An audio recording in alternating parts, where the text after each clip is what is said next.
Esta canción dice eso de salir corriendo hasta que eso se arregle. ¿Ese es buen plan? Yo creo que no. Francamente creo que no. Creo que ninguna respuesta se encuentra huyendo.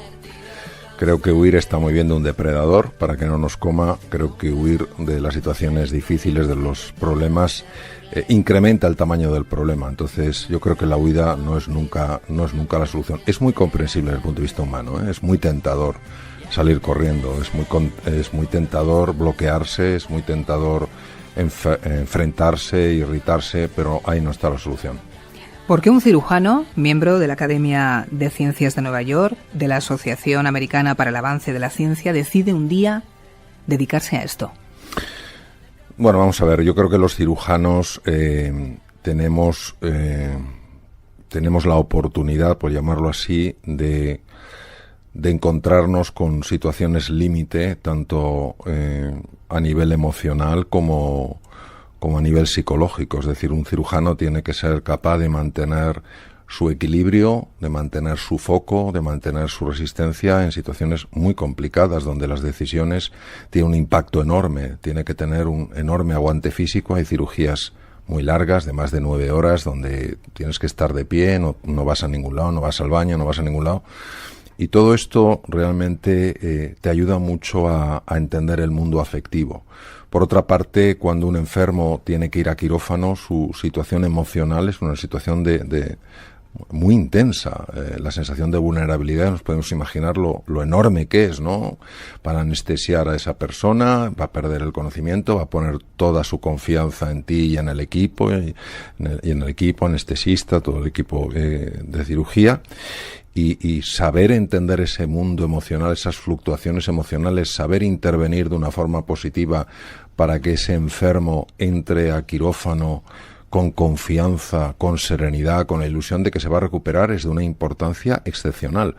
Entonces, hay otras especialidades de la medicina que, siendo igual de bonitas, a lo mejor no ponen en situaciones tan límite ni a los enfermos ni a los profesionales de la medicina en este caso. Entonces, yo la verdad es que a mis 26 años de cirugía solo le puedo dar las gracias por lo que he aprendido sobre el mundo de las emociones, sobre lo que es la gestión de las emociones, sobre lo que es la grandeza humana. En los libros que he escrito, prácticamente en todos ellos, siempre ha habido un agradecimiento especial a mis enfermos por lo mucho que me han enseñado, y porque verdaderamente en esa situación de vulnerabilidad ves la profundidad que hay dentro de cada persona, cómo una pequeña palabra de aliento puede repercutir inmediatamente en la gestión de la tensión arterial cuando el enfermo le duerme el anestesista, como el hecho de que estés ahí cuando el paciente despierta, pero está todavía obviamente bajo los efectos de pues la confusión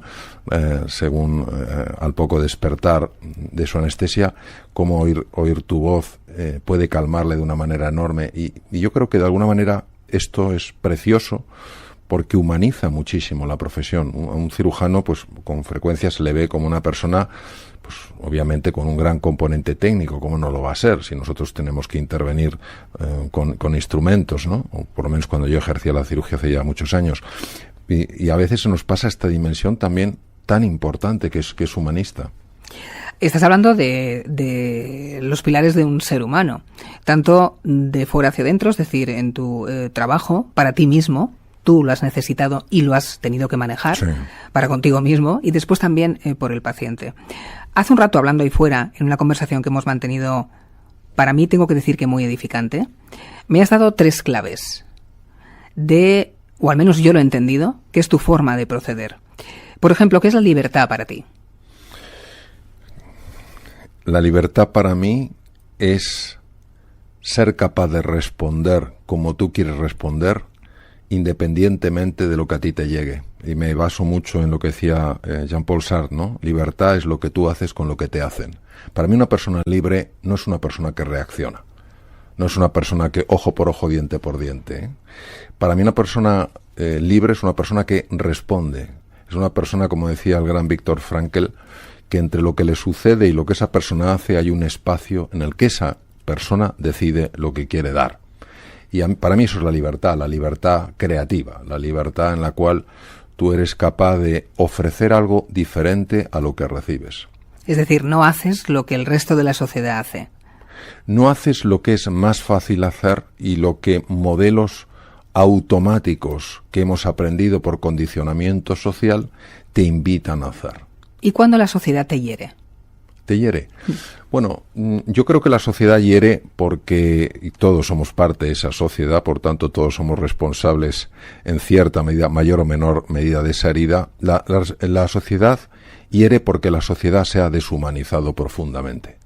Cuando una persona se ha deshumanizado, no ve a la otra persona como un fin en sí misma, lo ve como un medio para sus fines, es decir, baja a esa persona a nivel, la convierte en un objeto. Y en el momento en el que tú a alguien le conviertes como un medio, en lugar de reconocer que esa persona es un fin en sí misma, tú estás hiriendo la dignidad de esa persona. Es decir, deshumanización como enfermedad. Sí, de su propia humanidad. Por eso en medicina, aunque coloquialmente se habla así, desde luego en profundidad nunca se debe ver así. Es un caso clínico interesante. Eso puede ser una forma coloquial de hablar entre profesionales, pero hay que tener muchísimo cuidado con ese lenguaje, porque nadie puede ser un caso clínico interesante, porque un caso clínico es algo que entra en el mundo de los objetos. Será una persona que tiene una enfermedad que puede ser, por su complejidad, sorprendente, especialmente interesante de investigar. Es una persona. O sea, los médicos, pues lógicamente, tenemos que estudiar los órganos. Imagínate un cirujano general digestivo que tiene que hacer pues un montón de operaciones en diferentes órganos, sea el hígado, sea el páncreas, sea el colon, sea tiroides, etcétera, ¿no? Pero no podemos ver enfermedades, tenemos que ver enfermos. Es decir, no podemos ver vamos a decirlo así, suena un poco, no podemos ver las piezas, el hígado por un lado, el páncreas, claro que hay un hígado, claro que hay un páncreas, pero la suma del hígado, páncreas, corazón, cerebro, ni siquiera la suma es un ser humano. Un ser humano es mucho más que la suma. Lo mismo que el agua es más que el oxígeno y el hidrógeno. Estás haciendo una crítica a los médicos, a cómo actúan de vez en cuando. No, yo siento un respeto. Algunos médicos, quizás. Hago una crítica a toda actitud, sea por parte de un médico, sea por parte de cualquier profesional, a cualquier situación en la cual no estamos viendo a la persona, no la estamos tratando con el respeto y la dignidad que merece. Si eso lo hace un médico, esa actitud, desde mi punto de vista, no es adecuada. Si la hace una persona que te está atendiendo y te estás comprando un jersey, tampoco me parece adecuada. Lo que pasa es que el impacto que puede tener un médico es muy superior al impacto que puede tener alguien pues que no le tratan con un mínimo afecto y se va a comprar un jersey. Pero en ambos casos hay una falta de respeto hacia la persona. Entonces nosotros los médicos, lógicamente, tenemos que tener una muy buena formación científica, una muy buena formación técnica y tenemos también que ser sensibles. Y yo te diré una cosa, Mamen, me sigue sorprendiendo que en montones de facultades de medicina el componente humanista siga sin estar presente en el currículum. Y es mi experiencia, estando con muchos médicos a lo largo de los años, el interés enorme que tienen en formarse en estas cosas. Es decir, no es que no quieran, es que no se les ha formado. Y esto también tiene una formación. Tú has vivido, has trabajado y te has formado tanto en Estados Unidos como en el Reino Unido. ¿Cómo se hace allá? ¿Esto es de forma diferente? ¿En el Reino Unido es realmente diferente? Yo en el Reino Unido lo que he hecho ha sido formación en algo que se llama coaching sistémico. En Estados Unidos sí he estado como cirujano. Bueno, yo estuve en un hospital en Boston, en el cual el trato al enfermo era considerado absolutamente prioritario. Nosotros teníamos enfermos de muchos sitios del país, nos los mandaban después de no haber tenido un resultado satisfactorio de cirugías.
hospital era un punto de referencia en el país y muchos enfermos estaban, pues lógicamente, cargando con una enorme mochila por todas las cosas que no habían funcionado, y venían pues con su tristeza, con su miedo, su desesperanza, su sensación de impotencia, su rabia, etcétera, etcétera.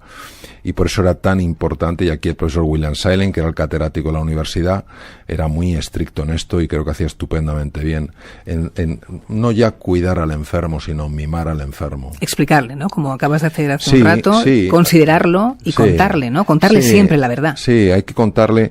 En Estados Unidos es obligatorio por ley. Lo que pasa es que a veces es pasarse al otro lado. Y yo suelo decir que la verdad sin compasión es crueldad. Es decir, tú puedes dar una información, en este caso una información dura. Un médico jamás puede dar un veredicto. No somos quienes para darlo. Podemos dar un pronóstico, estadísticamente hablando, pero siempre podemos hacerlo con ternura, siempre podemos hacerlo con cercanía, y entonces esa verdad, siendo a veces dura de aceptar, lleva digamos que un cierto bálsamo, que es el bálsamo de la cordialidad. Si se suelta así de repente y le puede pasar esto y tal, pues lógicamente esto a cualquiera de nosotros pues es como un jarro no de agua fría, sino de agua helada. Libertad es uno de ellos. Silencio. Me has dicho, el silencio es muy importante, pero ya para que cada cual se aplique el cuento. ¿Cómo? Sí. ¿Cómo de importante? Sí.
Bueno, es de una importancia extrema. Vamos a ver si lo explico desde distintos ángulos. Desde el punto de vista psicológico, la tendencia de la mente es una tendencia a irse al pasado generalmente para lamentarse o irse al futuro normalmente para preocuparse. Entonces, cuando una persona está en el presente, está en el aquí y en el ahora, lo que se ha observado ahora a nivel neurocientífico es que cambia el funcionamiento del cerebro, pero cambia de manera radical. Cuando yo estoy yéndome al pasado o yéndome al futuro, hay una red que se llama la red neuronal por defecto, que es una red especialmente activa. Esto fue un descubrimiento por casualidad en Estados Unidos. Y esta red no solo favorece la enfermedad, es causa de infelicidad y además te evita procesar los datos de forma correcta porque no estás en el presente. La atención la tienes dividida. Un poquito está en el presente y el resto está en el pasado y en el futuro, ¿no? Cuando tú entras en silencio, es decir, para entrar en silencio la clave es entrar en el presente. Eso es entrar en silencio. Cuando tú estás en el aquí y en el ahora, y entrar en silencio puede ser estar haciendo un platillo de cocina que te encanta y estás totalmente absorto. Pero qué difícil hoy en día, ¿eh? Teléfonos móviles, claro, es que etcétera, etcétera, etcétera. Es verdad, pero tú date cuenta hasta qué nivel está aumentando la distracción. Cada vez hay más niños que se les diagnostica de síndrome de déficit de atención con hiperactividad. Cada vez hay más adultos en los que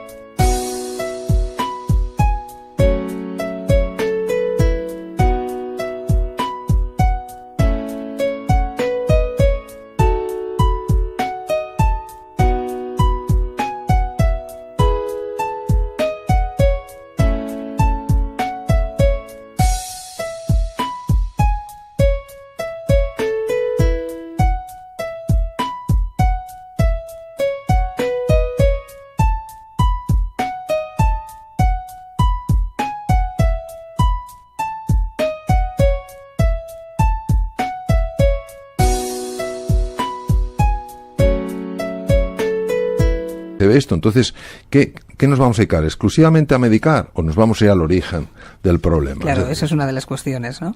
La tercera, el junco. Bueno, el junco es una metáfora que explica la importancia de ser flexible en la vida. El tronco, que parece que es mucho más fuerte y se opone al viento, pues lo puede arrancar, pero es muy difícil que el viento arranque un junco, porque el junco se dobla. Esto es un concepto que es una palabra rara, que no acaba de enganchar muy bien en nuestro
personas nos queremos, lo duros que somos en nuestras caídas, muchas veces como la culpa y la vergüenza se convierten en la forma en la que nos consideramos cómodos. Parece mentira, es sentirnos cómodos en la incomodidad. Por eso hay personas que se levantan con alegría, con ilusión, y de repente se sienten mal por sentirse bien.